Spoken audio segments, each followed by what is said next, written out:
My mom created a fun way for us to learn the most important rules of life. Yah's command. With Yah's Big Ten commands, we get to see His what's best for us.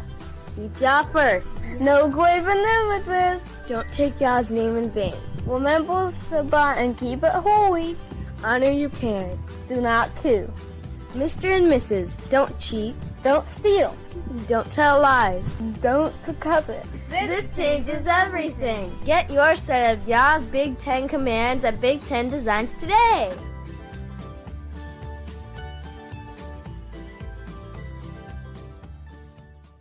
This is exactly what this place is all about. This is Babylon.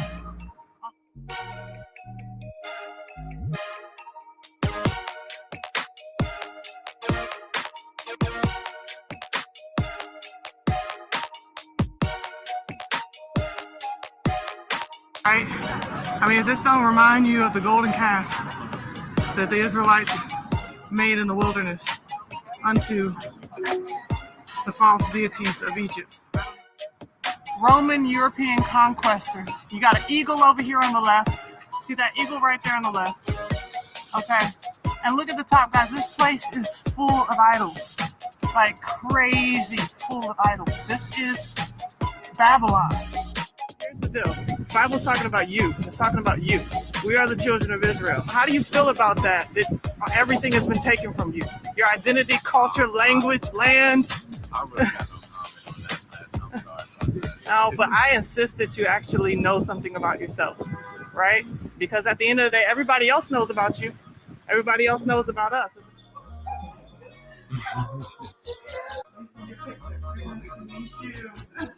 Yes, we believe our kumbaya as Yah has heard our cry. Now, standing here right in this room, we all can testify. Kwam Yasharel, that life in you brings hope and joy again. The slave trade couldn't break us when Yah said, live again. Let's go.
Ain't that what we're supposed to be doing today, family? Present with the Most High is my relief. Hallelujah.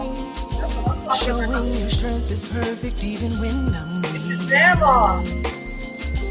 Your word sustains me. I can suffer alone. Nothing can change me or take away my love of you. All praises to the Most High. To the future. All praises to the Most High. This is our rest day. And I hope that this day has been restful for each and every one of you.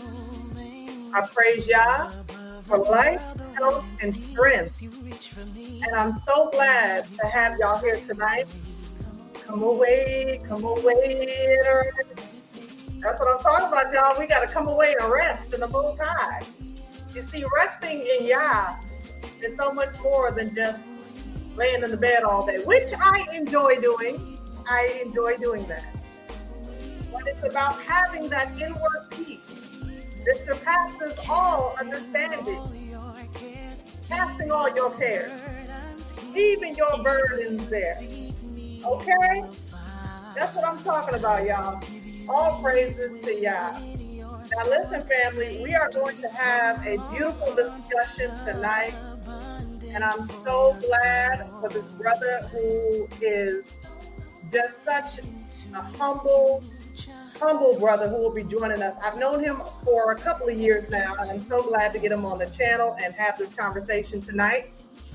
Before I do, I want to just encourage those of you who are not members, who are not patrons, sign up so that you can get an opportunity to catch the work that Yah allowed me to do in New York, ministering not just at the conference, but in the city. And I praise Yah for that, because we got to be light and salt wherever we are. So definitely sign up for members and patrons. Show your love with monthly support.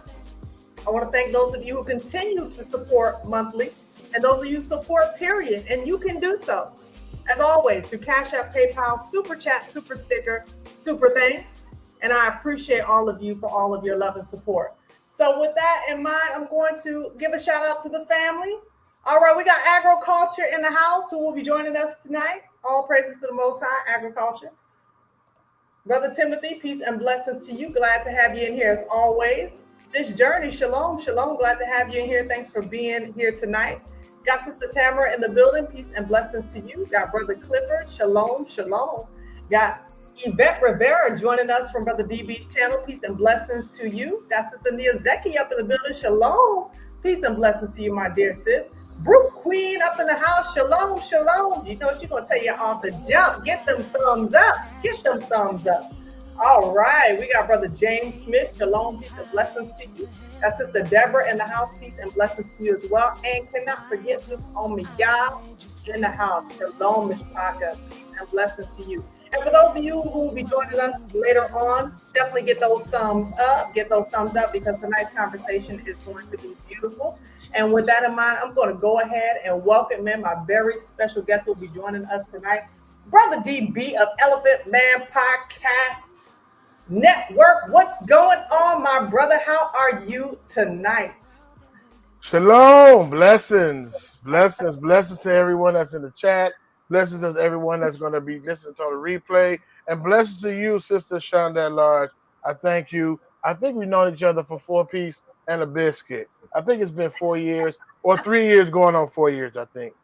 It goes fast. You say 4 piece and a biscuit. Now, you know, you getting us hungry over here. We over here like, oh, man, I didn't give me some Popeyes. No, I ain't had Popeyes in 4 years. Matter of fact, I can't even eat like that no more. But my brother, I am so glad to have you here. Listen, you know, you shared the work that you are doing, and we're going to talk about that tonight because you are doing amazing work. Peace and blessings, Sister Ruama. All right, so let's get it started, because see, like, must have been about last year-ish sometime. Many of y'all who don't know that Brother DB, he was our first like ministry leader, okay, for Ashanda-At-Large, and we were doing the 714 fellowship.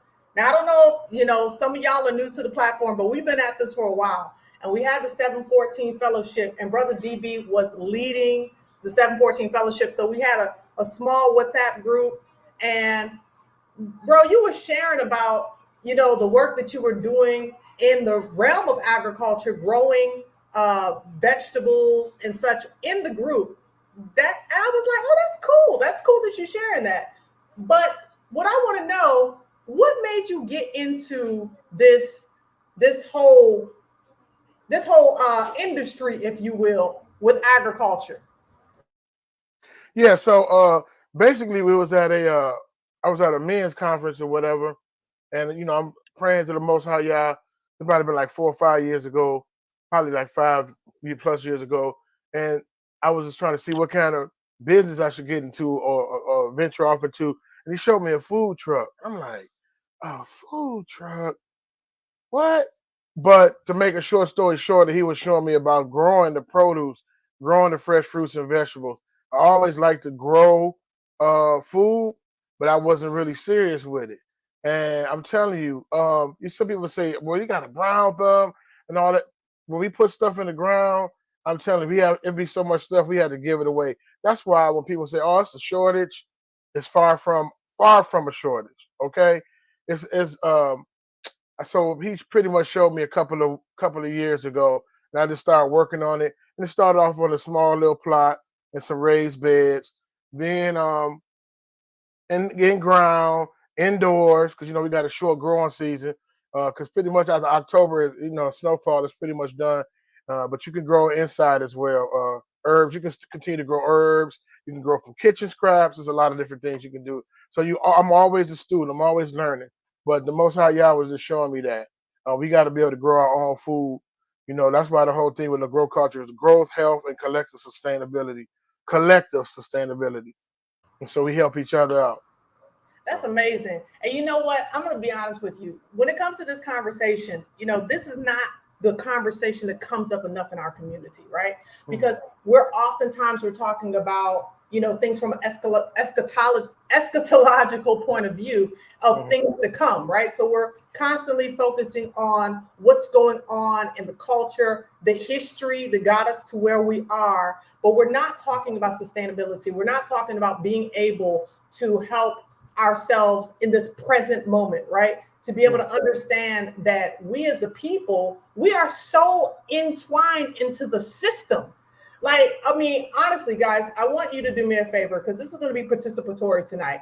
I want you to tell me in the chat section, which one of you guys, put a 1 in the chat if 90% of your food comes from a grocery store, or put a 2 in the chat of 90% of your food comes from your own hands, what you have made. Do me a favor and put that in the chat. Let's see. Let's see what we come up with. Because I know for a fact, for me, 90% of my food, if not more, comes from the grocery store. Okay. So we got a lot of ones, right? So ones, what we say, one is your food comes from the grocery store. That's where your food is coming from. Okay.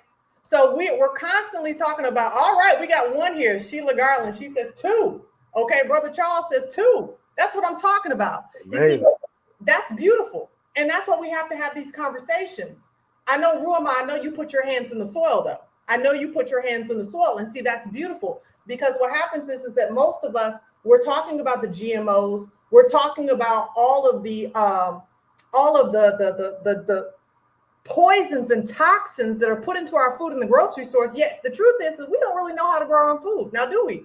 Brother DB, tell me about that. Yeah, absolutely. So we at the mercy of the oppressor when we don't know how to grow our own fresh fruits and vegetables. Like I was mentioning before we went on too, it's like a negative connotation when it comes to growing because of the hardship. I'll be honest, because of the hardship of slavery, right? Working for 12 hours with no pay, right? Getting treated real bad out in the sun, you know what I mean? So we think about growing. We sometimes subconsciously link slavery and be like, I don't want nothing to do with it. And then even after the Reconstruction era and stuff like that, we had a lot of our people had land and stuff, but there was so much terror and so much. And I hate we went going to this path, but this is part of the history. So much terror and the black codes and stuff. So it's like, yo, we got to get away from here. So we sold our land and moved up north to the Detroits, to the Chicago, to the Philadelphias, and left our land. But that land is gold. You need your land. You know what I mean? You pass it down to generation to generation. So it's pretty much a lost art. We're just trying to pick it back up. You know what I mean? But we can do it if we work together. We can grow our own food. Yeah, and what you're saying is so important for us to understand because this is trauma related. This is really trauma related, right? So we were just talking in the back about how we as Israelites, we are actually an agricultural people, right? Like our hands of our ancestors have been in the soil well before slavery.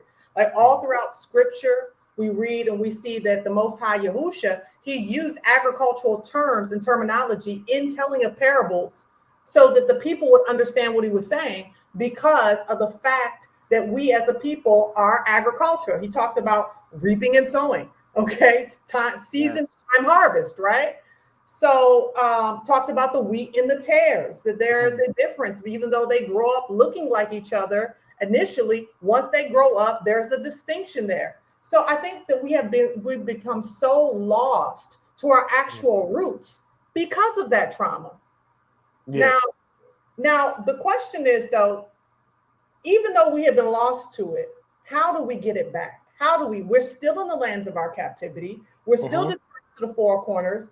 You said that the Most High spoke to you that you need to get your hands in the soil. But for those of us who don't really know what that means, what that looks like, take us through that process. So I think that you should always start small. You should start with a crop that is easy to grow. Peas is not that hard to grow. Certain beans, tomato is not really difficult. Herbs, basils and the lavenders and different things that you can grow in your windowsill at home. So I would say start off with a small crop, and once you see success from it, then build off of it, right? And then grow something that you like. Because some crops are cultural, right? So if we don't understand it, then or we don't use it, then why grow it? Stuff that we use, what green tomatoes, sweet potatoes, collard greens, mustard greens. We like okra. So get into learning how to grow those different things, growing your own onions and stuff like that. But I would say start small. Start with a small pot, and then grow something small. When you get a success from it, it'll be like an avalanche. You want to grow and explore and grow more stuff. I think that's such a great place to start. Like, start where the foods are that are easy to grow and also what you're going to enjoy eating. Because Absolutely. I think the thing is that what scares us sometimes is that because we've been so stuck on all of these carbs and GMO foods, we've become addicted to it. So it's almost like we don't really know what we like. We don't even really know how real food tastes anymore. What are your thoughts? When you're in the garden and you're picking out food that you have actually made with your hands in comparison to what's in the grocery store, tell me about just the taste factor alone. Absolutely. Hands down, it tastes totally different. It's nothing like picking your own salad, cutting your own lettuce, going to get a tomato, getting some onion, cutting it all up together, getting the cucumber off the vine, washing it all. It just tastes totally different because basically a lot of these fruits and vegetables are shipped from all over the country. Well, once you pick it, it starts to deteriorate and die pretty much. So you got to pretty much eat that food. So they do different things to try to preserve the vegetable because I wanted to have a longer shelf life. But you got to always think about this: if the longer the shelf life, the shorter your shelf life, because they put different things in there and different preservatives and different things and waxes and stuff on there to try to keep it have it a long shelf life because it's all about the dollar. So they don't want to grow something in California and then ship it to Wisconsin, and then by the time they get there, it's gone. So they do different things to try to preserve the shelf life. But when it's fresh and when it's local, it's better. It's better for you. It's more nutritional. It has more nutritional value in it, and it doesn't take that long to go from ground to table. You see what I'm saying? You want a short distance, and I think that's one of the main things. Is it's long distance. Some of the stuff be like made in Mexico, and it's all looking all crazy and brown, and no shade on Mexico, no shade on Canada, but the further away it comes from, the quality is lower, and those are the things that go to our community. Yes, yes. And we're going to talk about that too. But listen, you did not just set out to make this a DB project. You didn't set out to just make this a just you and your household project. The Most High used that seed, if you will, to spur you onto something so much greater. And what I want to do is I actually want to share what this whole thing that you are doing is about, agriculture. So everybody, I want you to take a look and see the work that Brother DB has been doing directly in his community so you can see how Yah can use you as well. Let's take a look at this video. Fresh food is growing in Gary, Indiana, and it's being farmed by teenagers. As Fox 32's Joni Lem reports, healthy choices are taking root. 10 years ago, the leaders of Progressive Community Church heard a calling. They were to start a farm in Gary, Indiana. They stepped out on faith, hence Faith Farms, because it was literally a leap of faith that has now begun to manifest itself.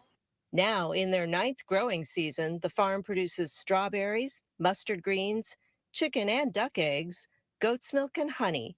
Faith Farms boxes food for needy families and gives local youth life skills. I get how to grow my own food. I get some marketing skills because we do sell some of the fruit, and also I get experience. The young farmers take a 7-week classroom course in biology, agronomy, and ecology. And then the fun part, caring for the plants and animals. What's your favorite part of this work? My favorite part, working with the animals, especially the goats. They're really calming. They come up to you, they like to get petted. You just enjoy their company. Out the street.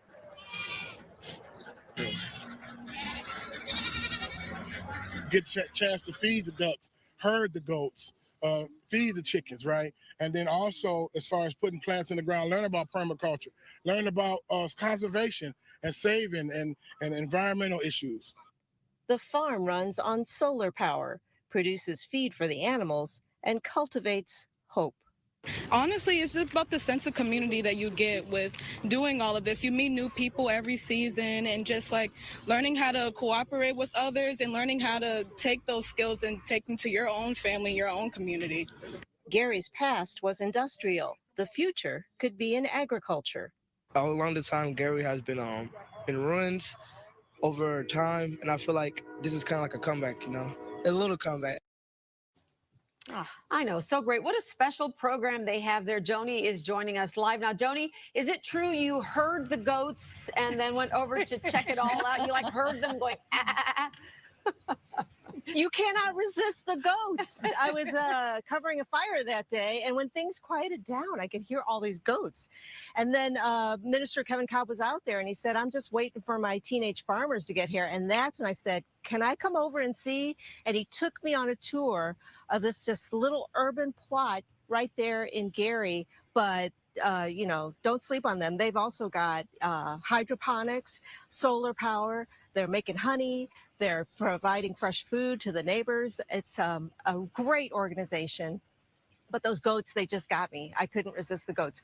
Big fat hens, ducks, you saw in the video. So all this livestock, plus the wonderful crops that they're making. That rooster is a ham, if you ask me. Oh, that's great. Don't you love when you just run into such a fascinating story? I'm like the goat morning reporter on the goats. Yeah, right. There you go.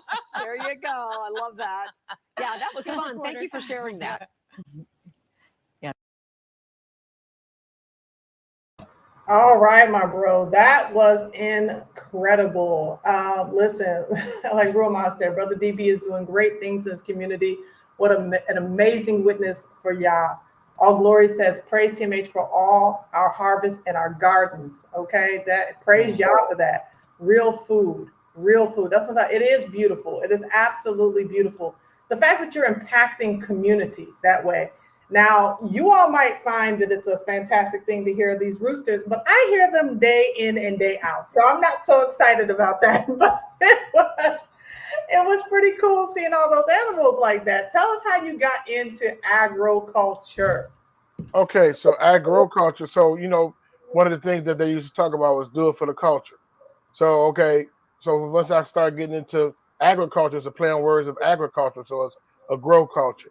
So a culture that grows spiritually, mentally, and physically. So that's basically what it's based off of grow culture. And it's really about community, because that farm is on Faith Farm, and also Pastor Cobb, and a lot of different people, right? So we got just different people with different backgrounds coming together. The Gary Food Council. So it's not no one man band, one man show. It takes the community growth, health, and collective sustainability. So I'm a cog in this whole wheel. You know what I mean? And I'm gonna tell you, it's y'all's doing because the interns only come for certain times of the day. So they go from 9 a.m. to 12 noon, and so it just so happened this the day that they was coming out there. Fox News was out there for something else. They was out there covering a fire a block over, and they heard the goats. So then the news lady said, "What's going on over there?" They said, "Oh, we got a whole farm going on." They're like, "Oh, we got to come over there and talk to y'all." So it just so happened that we was about to start our shift. The fire was put out already, and so she was there. So they didn't actually come to the site for us, but Abba Yah set that up to get that like that. It's amazing. Man, that is amazing. That really is. I mean, to make such an impact in the community that he stopped the reporter to say, no, this is a real story. And it's so important, right? Because oftentimes when it comes to our community, the news is reporting on everything that is negative, everything that is wrong. But herein, we're talking about something which is feeding the community. It's supporting the youth. It's teaching them food science, which is incredible. I mean, some of the terminology that's being used, like permaculture, I have no idea what you're talking about, but I want to know. See, because I want, just like many of us, to be able to understand what it means to actually get back to our historical, our ancestral roots and growing our own food. Now, see, I put my hands, like I was telling you in the back, I put my hands into the soil when I first came here to the VI. Before then, I understood from a headspace, from a head point of view, that getting the food in the store was not healthy. But it's until I put my hands into the soil, then I understood more. I understood why it was so important for us to understand growing our own food, the significance for our health, for our mental health, even, because to me, I feel like gardening also tends to lend to better mental health when you can garden, when you can grow your own food. Can you speak to that aspect? No, absolutely it does. Because we need vitamin D. Yes. And we always indoors, we on the devices to keep it honest. And we got these hoodies on, and we need that vitamin D for our mental health. We go through a lot as a people, and the earth is just like you said, connecting with the earth and touching the soil, and then the sun beating down. At first I thought, I said, man, the kids are not gonna like this. Man, they got out there, got the plan, and you know what I mean? And it's just like you hear the laughter, you hear the joy, you know what I mean, of being a kid again, you know what I mean? And so put the devices to the side and come out here and do something, you know what I mean? And the ones who were scared of insects and scared of different things, by the time they got to the end of the program, they was embracing it with full arms. They was not scared anymore. So they overcome the fears. And it's not just youth too. So we're going to expand out to the elders too. Because a lot of times in this society, we just say, okay, see your mama, see your papa, and you roll them into a senior citizen home, you know what I mean, and watch the clock. No, they have so much value. They got so much just wisdom, right? So the youth is strong, the elderly got the wisdom, and so the goal is to bring both of them together so they can share stories. So the youth can learn from the elderly, the elders, their wisdom, so they can pass it down and not take it to the grave, right? You know how that be. We got a recipe and it'd be awesome, right? But then when Big Mama passed and transitioned, that recipe goes with her because the nieces and the nephews they didn't go into the kitchen with her and learn that recipe, right? And so she can't pass it down because all we got is memories of that recipe, right? Yeah. So what we got to do is bridge that gap between the youth and the elders, the wisdom of the elders, so they can pass it down from generation to generation. And that's powerful. That is powerful. And we don't really look at things in terms of that, like passing down to our youth all of the recipes, and not just even passing down that quality time that we need, right? Because we're so technologically driven. And my son, he came to me, he asked me, he said, Mom, what do you think the world would be like if we didn't have technology for 3 months? I said, a much better place. A much better place. And I said that because we have become so dependent on these quote unquote smart devices that has made us dumb. It has forced us to not think. And on top of that, what I know, which has happened to us, is that we are not even aware of all of the healing leaves that are around us, right? So the Most High said that he put the leaves for the healing of the nations. And yet we don't even know that something that's in our backyard could be used for medicinal purposes. So for example, I was having a conversation with Big Red. Shout out to Big Red. Before I finish that conversation, what I want to do really quickly, I want to put this in the chat section because any of you all who might have questions for DB, I'm going to give you an opportunity to come on and ask him directly. I'm going to pin it in the chat really quickly. You're going to ask one at a time. You can ask questions if you have questions about agriculture. So I just went ahead and put that in there. But I was having a conversation with Brother Big Red, and I was telling him about something we have here in the islands and really in the South called cerasee. And so I was telling him about how cerasee really grows on like your gates. It's like a vine and it has almost like an orange fruit to it. And this orange fruit, that the old folks used to use that if you had skin issues. So if you had like chicken pox, or you had, you know, some type of measles, or just any type of skin infection, they would bathe their children in the fruit that came from this cerasee. And the leaves, the old folks used to drink it. It used to cure a lot of ailments. Now it's very, very bitter, and the more bitter, usually the healthier. But nevertheless, I was telling him about this, and he said, we used to have that right on our gate.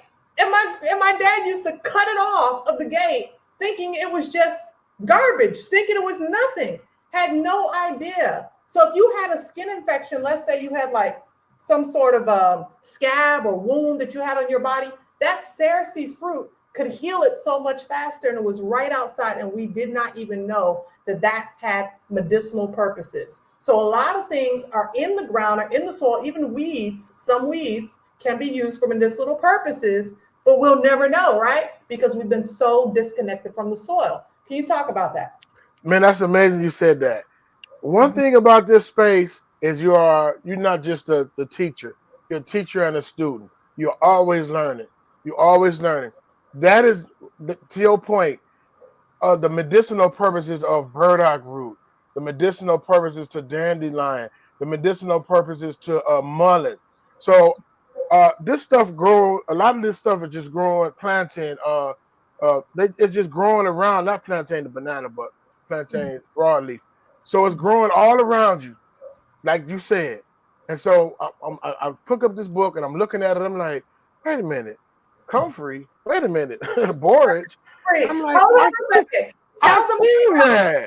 Tell them about comfrey now. See, because y'all don't even understand the significance of comfrey. That right there, that's my right there, bro. But to my point is, like, even with a mullet, I walk past it, and it's called. They tell us it's weeds. Get some weed killer, get rid of it. Don't worry about it, because they want you to, I don't know, in the long run, want you to buy the farm and kill. Because if you can pick it up around you, you know what I mean, and turn it into a salve, or turn it into some kind of tincture or something, then you won't need to go as much to the drugstore and buy a lot of the drugs and stuff like that. Now, I'm just not learning about the different medicinal flowers, but it's growing all around us, and we walk past it and we pull it up, and we say that it's no good because they tell us it's no good. To your point, and so we just throw it away. Okay, it's terrible, and then we go and we put these tar-based products in our system. And if you ever notice, we get one bottle, and then we got to go get another bottle. Next, you know, you got a whole bunch of bottles on your nightstand, and you only went for one thing, and now I end up with 8 bottles because this, and that, you know what I mean? So it's never really healing you. It's never really the remedy, right? And a lot of times they don't want you to be healed of that stuff, man. And I'm not going conspiracy theory, but I'm like, why would you tell me this is no good? In the hood, people walk past it every day, and it has so much value to it. But we just think it's just a weed growing up wild. We don't know what to do with it, right? So what we have to do is learn it and say, I'm telling you, I said, man, I've seen that somewhere. And I went growing up out of the ground, seeing a whole mullet. And I asked, can I have it? Yeah, sure, take it. Man, took it and made some tea with it. You know, it's good for your digestive system and different things like that, and respiratory system and different things. So I'm learning as it goes on too. But a lot of value around us. The Most High says seed time and harvest time. It's not a shortage. It's not a shortage. That it's so much abundance that they have to create a shortage. I'm gonna say that again. It's so much abundance that they have to create a shortage so it can be funneled to come to them. Wow. But y'all put it around us everywhere. It's growing freely. It's growing freely. We just got to know what it is. We got to educate ourselves on it, and we got to know how to do it. And they hate these kind of conversations. But it's growing. I'm just like, I walk past that every day and I disregard it. Exactly. And you are so right, because you know what, during the pandemic, that was like the height of my understanding just how much our people are so disconnected from the soil. So at my grandparents' house, we have a moringa tree.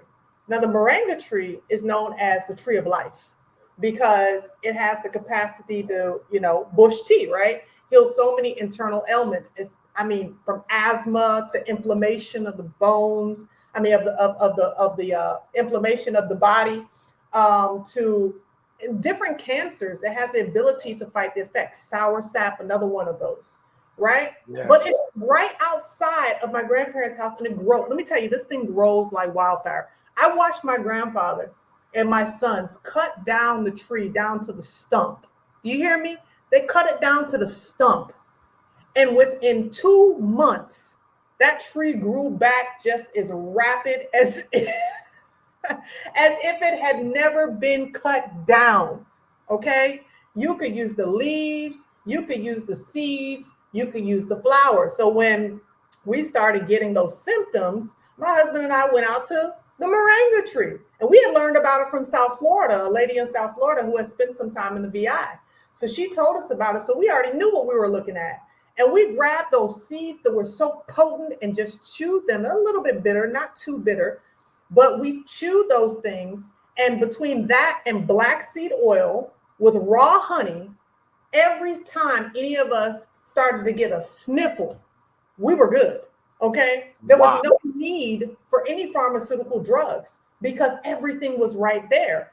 But we have moringa trees everywhere, okay? Wow. And what a lot of people don't realize is that these pharmaceutical companies, in order for them to get any type of DRUG, they have to extract it from the leaves that we are passing around every single day. They extract it from there, okay? And then they put chemicals in it so that they can then market it, because they cannot market, you can't market Yah's creation, right? So you have to then infuse it with all types of toxins and chemicals and put it in a powder and into a pill form and sell it back to the public. But it has started in the garden. It started in your backyard. That's where its roots are. Man, I got stories for days. Man, that's amazing. That's amazing. And I think too, and then when they are in control of it, they can charge you $600 a pill. And you know what I mean? Prescription is outrageous. And it's like, if you really care for us like you do, like you said, and want to give us free jabs and lottery tickets if we take our jabs and all that, then give us the medication fee. But that'll let you know what's something different going on. But they don't want you to, okay, come across it. I heard that sour sop for cancer. But if you cure it, then it's a multi-billion-dollar industry. See, and that's gonna cut some money out. You know what I mean? But to have somebody sit up in a children's hospital with cancer, to have I have relatives that died of cancer, different things like that, and it's like, you got the answer, and you're gonna let me suffer? It's just the wickedness of man and the greed for money. But if you solve the problem, then we can't get billions of dollars every October, and Susan B. Komen and wearing pink and all of that. You know what I mean? So it's a whole big thing. You don't really want the answer, the solution, the remedy, right? We just want to be medicated, put a Band-Aid on it until next, October or whatever. But it's crazy.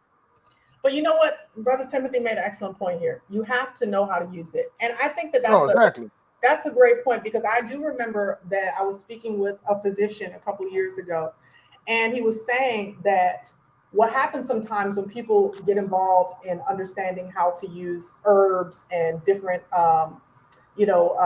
different plants for healing purposes, because they don't know how to use it.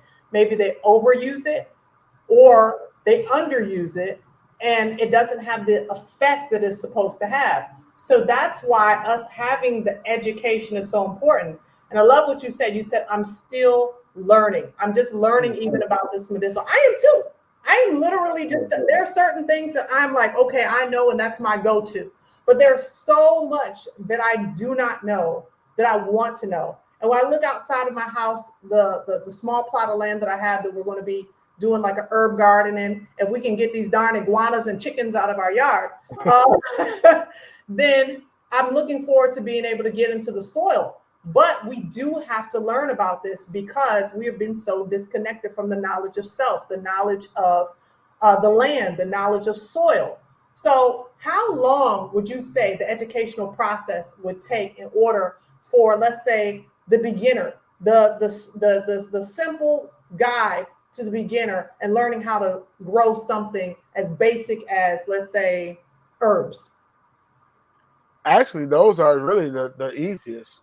I would say start in the 3 gallon or the 2 gallon little pot in the windowsill. You know what I mean? Those are the easiest ones to grow. You start off with your parsley, your basil, your rosemary. Start off with those. Your mint, your different mints. Mint is really good for you. I'm drinking a mint tea right now. And even when you go to the store, it's just nothing but they just dry the flowers out and put them in a tea bag and sell it to us for $4 or $5 a box. You know what I mean? But knowing how to do these different things, I would say start off inside with a windowsill, right? You want a window that's facing east, window that's facing east possibly. And a lot of them, they need like 6 to 8 hours of sun. Some is partial shade. So it depends on what it is. But I would say start off with those herbs. There are a lot of different places got the seeds and stuff like that, non-GMO seeds and stuff like that. But a lot of places you can order them online. What was it? Gurney, Johnny Seed got some good seeds, organic seeds, and even the Menards and the different Lowe's and stuff got a decent quality of seed or seedling as well. So I would say start off with that, get some soil, and put it in a small pot and just watch it. Okay. Well, got a question for you, especially speaking about the soil. How do you go about improving your soil year after year? This is from Aperture Settings, Kaisha. Yeah. So it depends on what you grew in that soil. So some plants are heavy nitrogen. They take a lot of nitrogen, or they take a lot of potassium, or they take a lot of different things, different elements from the soil, magnesium and stuff like that. So it depends on what is in the what is pulled out. You got to basically put it back in. I know it's a long answer, but to algorithm, to all glory, it is compost. So we compost in the soil. So like potassium, like say if it's potassium, we need to get potassium back into the soil. We can chop up a banana peel. That goes back into the soil, right? We get calcium from eggshell. Let it dry out, grind it to powder, put that in there. So there's different things, bone meal, fish meal, feather meal. So it depends on what was taken out of the soil when you put it in there, because it's pulling the nutrients out of that soil. So you want to replenish that soil. That's why they do crop rotations too. You don't have the same, yes, eggshells, exactly. The greens, you can make green liquor, the parts of collard greens and let it sit in water. You can use that. So it's a lot of different ways how you can do that depending on what's put out. Yeah. Wow. So you want to replenish the soil for next year, and then you want to rotate the crops so it don't pull out twice. So if I got 2 raised beds, if I do collard greens in this raised bed, next year I want to bring the nitrogen back. I might put beans, right? And then I'll put the collard greens in the next one. So it's called crop rotation. It's a lot of little different things that we're learning about, but we try not to put the same crop in the same area twice if we can help it. Now, some people got small plots. They can't, so I got a whole backyard set up as well. What you're seeing on that video was Faith Farm, right? They They took 2 old houses and they repurposed it and they destroyed, got rid of that, got the soil tested, brought some stuff in, put hoop houses. That's 10 years worth of work right there, what they had going on right there. And I remember when they had only 2 little garden beds out there. So, but I do want to get some adult classes and different things like that so we can be able to build a community and share the different knowledge, because there's a lot of knowledge that's in this chat. We learn from one another. There's no dumb question or anything like that. You know what I mean? We all on different levels of the spectrum. Even the fruit that you mentioned, I'm gonna go look that up. You know what I mean? So we always learning and we helping each other out. I love it. I love it. Let's take a look here again over at your site, AGrowCulture.online. And this is in the description link so you all can check it out. These are several videos that have been feature what they have been doing, what they've been growing. I mean, just look over here at some of this. We might take a look again at one of those videos. I want to show you some of these pictures as well. Okay, these are the youth that are participating in this program. So we've got to pass this knowledge on to our young people, or they're going to be worse off than we are. I mean, we're already in a situation where we have them in the stores where they're practically saying that you're going to need your hand to pay for groceries. We know we're in that season.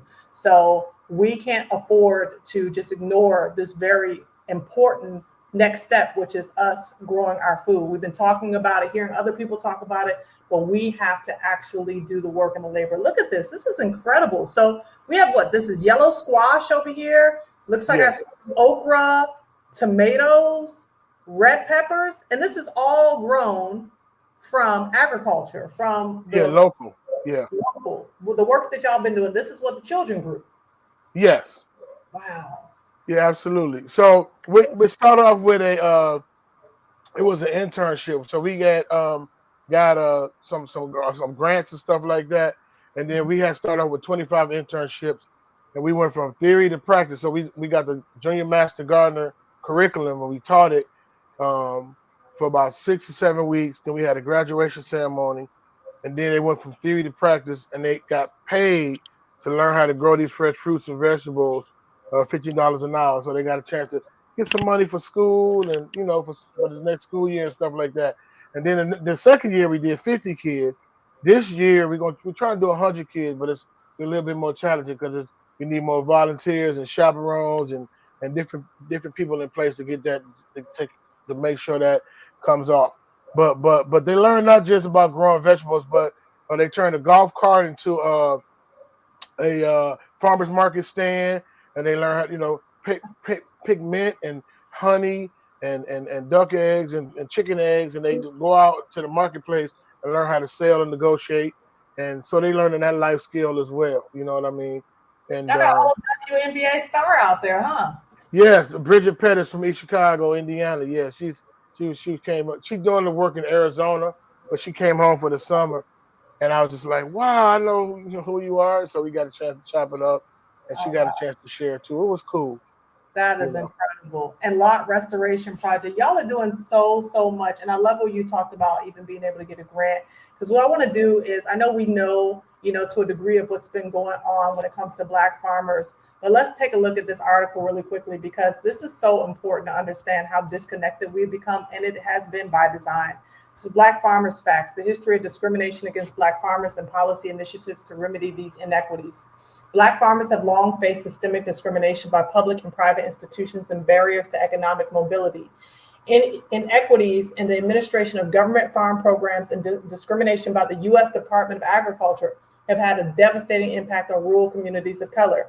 Today, the U.S. Department of Agriculture estimates that there are roughly 40,000 Black farmers in America, owning less than 1% of our nation's farmland, as compared to roughly 95% of farmland owned by their white counterparts. Do y'all hear that? Less than 1% is owned by us when we're the ones, our ancestors are the ones who did the majority of the farming during the time of chattel slavery. How it has reversed, right? Because it's all about land. So land dispossession and the unequal treatment of Black farmers have only widened the racial wealth gap and stymied intergenerational and community wealth building. They understand, they know that it's all about what's on the land. It's about what's on the land, because the land is where the money is. It's where everything is, everything that we need. And so they did a swap. They took everything from us, and 1% of us own farmland. What are your thoughts about that? Man, you're absolutely right. It's systemic. A lot of people say, man, it's not systemic, but it is. It's calculated. It's years and years of systematic racism and stuff like that.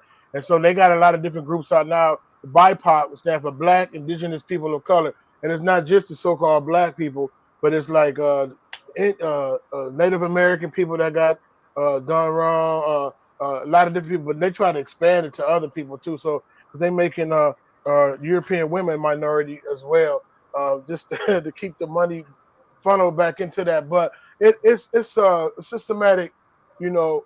And so the whole thing about pull yourself up by your own bootstraps. Everybody needs some. We all need somebody. We all need some help. We all need government assistance. Well, not government assistance, but we need some kind of help, right? So to say, man, I did all this on my own, that's far from the truth. That's not true, right? And we don't know about redlining and different things like that. And they want us to have this taste in our mouth about, man, slavery, leaking having land to slavery and all of that. But it's different when you own your own land and you make a profit off of it. You can live comfortably off of it, 100,000, 200,000 a year if you do it right, and have different products from it. Make salsas, make jams, make canning. You know, it's so many different things that you can do. Teach classes, and so you can make some decent money off of it. But they want you to stay out of that arena. You know what I mean? And even the way the USDA set up, you can go onto that page, and it just talks about restoring rural farmers, because we use language like rural and urban, but I'm glad in this one they said rural Black farmers. You know what I mean? That's different than rural. When they say rural, they talking about predominantly white farmers and stuff. So it's a lot of grants that we don't know about, right? Millions of dollars, thousands of dollars that we don't know about. So if we don't know about them, then we can't apply for them. If we can't apply for them, then we still got that one little linked over garden bed, and they stuff is beautiful tractors and everything. And I'm not hating, man, but it is what it is. So it's like, man, we need to be aware. We need to be educated on that. And then some grants was even set up for we call our area urban farming and disenfranchised people of color. So, but if we don't know about it, a lot of times they go get the grant, but then they'll do something in the community to help us out, and it's called data mining.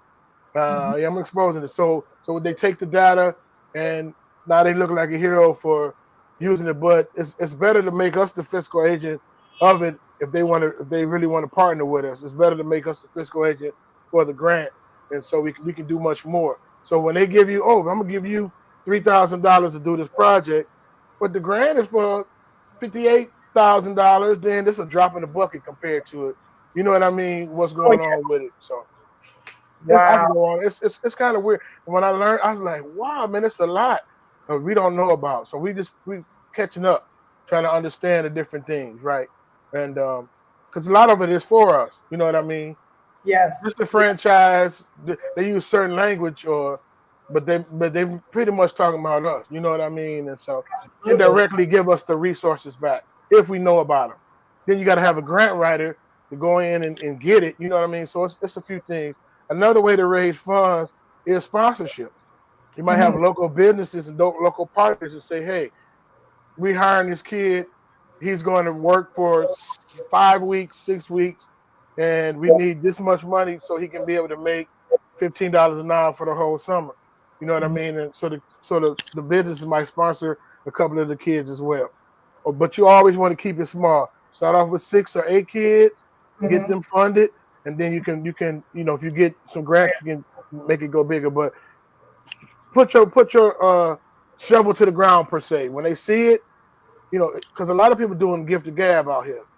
Yes. But if you actually say, look, this is what we did. We did this with 8 kids. Now we can do this with 28 kids, but we're gonna need more resources. Yes. And then they say, okay, we'll hook it up. We'll work with you.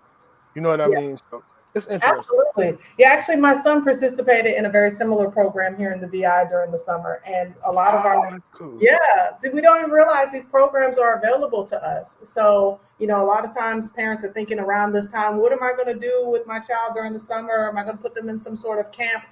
This would be very good to look up in your local city where you are. Find out what type of programs that are similar with agriculture, teaching your child how to be able to get their hands in the soil. Because you don't realize today that may be exactly what you need to rely on tomorrow when the grocery stores are closed, right? So yeah, I'm just absolutely. saying, you know, we need to be proactive. We really need to be proactive because a lot of times we talk about prepping and, you know, that's great and well. Prepping is important, but understand that if you don't know how to survive, and so many of us really don't outside of having electricity or internet, okay, if you don't know how to survive, what's going to happen when the proverbial ish hits the fan? Okay, we're going to be in a mess. So we have to do the homework. We have to do the work so that we can be in a position where our families are protected during times of crisis. So it's not just about putting food on your table, but remember that your gut health controls everything. Your gut is really your brain. So if you're not feeding your brain something that is active, which is coming from something that is real, then we're going to be dull in our senses and we're not going to have a clear mind to think about what we need to think about during those times that we are currently in and that will get worse. So Brother DB, what I want to do, because you know, you spoke, I want to track back real quick to you said about these adult programs, because I do think that there are some people that are out here that, you know, they really kind of would like to get to know how to do this, but they need a guide, they need a teacher. What are your thoughts about the timing of being able to host an adult class, maybe a master class or something that would help adults be able to understand how to get their hands in the soil and grow? Absolutely, I would love to do that. I definitely would want to do that. We're working on a few things right now, but one of the things that we got to pretty much do is put it on our own platforms. So you know, we're getting different things built. Of course we will have a YouTube presence and a Facebook presence and an IG presence and a TikTok presence, but like they can tomorrow be like, not share your information with half of your people. So we need our own platform and stuff like that. But I definitely want to do that. I definitely will carve out a day so we can do that, either once a week or bi-weekly, and we can definitely get in there and have some real life success stories, right? Because everybody had different phases. Because some people are like, look, I just want to learn how to grow. Other people are like, I've been growing, but I want to scale. I want to be able to go to market other than farmers market. And others I want to have a what's it called? Second product is called I forgot what it's called. I can't even think of it. But when you take your somebody put in the chat, when you take your goods and services and make another product from it. I can't think of it. So if you got all these extra tomatoes, you want to make salsa out of it. Somebody put in the chat what it is. But I definitely want to do that. Definitely want to keep up and chat with everybody and see what's going on with that. Beautiful. I'm gonna set something up, but to that AGrowCulture.online, if they go into that sign up for the mailing list, the name and your email address. But make sure you put your name that is on the YouTube as well. So you put your real name if you want to, and then this is T Dizzle or whatever. And then I know who this is, you know what I mean? And then send me an email, and then I'll let you know when these different things coming out. So I got different books coming out, ebooks coming out. Got a book on cayenne pepper for free. So I, book on dandelions, book on lot of ebooks that's coming out. I'm learning about, and so I want freely receive, freely give. So I give a lot of that stuff to you guys as well. But go on there and sign up, and we'll be able to get going. That's incredible. You've given us so much information. We didn't even get into the definitions. As a matter of fact, really quickly, I'd like you, before we get ready to say your final words, I'd like you to give us some definitions. I heard the word permaculture. I saw hydro. What is that word I saw on there? Hydroponics. I get a lot of drug jokes when they say here hydro. Maybe Both those and harmony. Hi, Joe. Like, no. What is some of this That's so silly, permaculture? man. What is permaculture? Okay, so permaculture is pretty much, so you got perennial and annual plants. So the annual plants is once you grow it and into the season, it's done. Perennial means that the plants come back.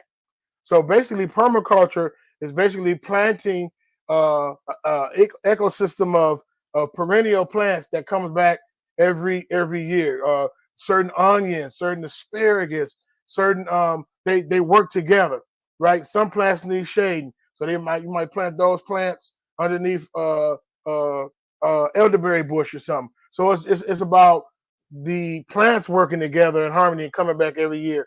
The perennial plants coming back every year and working together. So it's almost like a food forest. That's a good way to say it, a food forest. So once you plant these different things, they come back every year and they sustain. So that's what we're trying to work on right there, permaculture. So once you get them started, they can last for hundreds of years. Or, you know, at least 30 years, at least. You know what I'm saying? So, but that, and then hydroponics is growing without soil. So hydroponic is when the roots are in nutrient rich solution, and it basically it just almost suspended in air, so that the roots touch the soil and it gets what it needs as far as what it would usually get from the ground. So it's hydroponic, and then so they got these bubblers in there to create the oxygen, and it's really, really cool. But hydroponic units, yeah, it's with water. Right, Tim Davis, definitely sign up. We definitely got to talk. But yeah, so it's about growing on the inside with water. That's amazing. Or you can grow on the outside too, but you know, be able to grow with water instead of soil. What are your thoughts about vegetable fruit cloning? See, my uncle is deeply into cloning because he says that it grows things faster, but I'm kind of feeling like that might, you know, be a little problematic when it comes to the actual like fruit itself being real versus being, I don't know, maybe I don't know, maybe I'm feeling a little funny with the word cloning in itself. What are your thoughts about that? Yeah, I don't really mess with it. I got to do more research on it. But like to your point, I freak out when I hear the word cloning or whatever. Or we grew these without a seed. It's like seedless this or that. Okay, well, but y'all said seed time, harvest time. How did you make this? Where did you make this at? You know what I mean? And so we should be able to take some of those seeds, and because you can be able to take a bell pepper, cut it up, take the seed from the bell pepper, put it in the ground, and be able to grow more bell pepper. That's the whole essence of it. You can't do that with every seed, but you can do that with a lot of the seeds. So, but if you have a seedless something, it's done once you consume it. Now you got to figure out where you got to go buy it again. You know what I mean? So I don't know about the cloning and stuff like that. You know, I'll be thinking about they had no doppelganger carrots and stuff. I'm just playing, but I don't do the clone Tyrone of the celeries, man. I just try to keep it. It don't have to be organic, but I don't know. I haven't done enough research on that, but I'm like, I don't really mess with it. A lot of people think that hydroponics is cheating the system, but it's not really. It's giving it the nutrients that it needed, you know, and it grows faster and it grows fresher too. And aquaponics is when it's fish involved, right? Yeah. And that's a whole nother different story. But yeah, trying to learn that. I want to learn the mushrooms. Some people don't like fungus and the mushrooms. I love the mushrooms. They grow really fast. Ooh, them reishi mushrooms and the different mushrooms. So we're trying to learn a lot of different things and pass it down.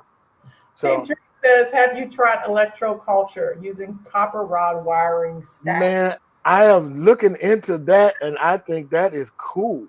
I think I want to get in. I'm on 2 AGrowCulture groups on Facebook, so I'm in there as the novice, and I'm just looking and seeing what they're doing. And they got stuff wrapped around here, and I'm like, what in the mad scientist is going on in here?